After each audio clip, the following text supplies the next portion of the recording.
Hello everyone, welcome back. So in today's quick video, I'm going to show you exactly how you can sell shares on Trading 212 application.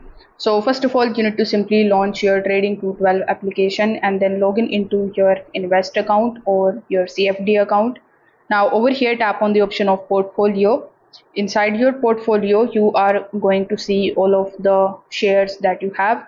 So you just have to simply select that particular share which you want to basically sell. Now as soon as you tap on it, you are going to see its current price. So over here you just have to tap on the option of sell. Then you can select whether you want to make the sell order on the market order, or you can also set a limit order.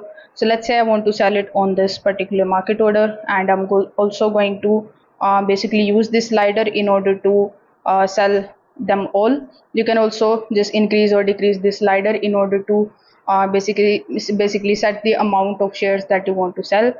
Afterwards, tap on the option of review order. Make sure that all the details are correct here, and tap on the option of send sell order.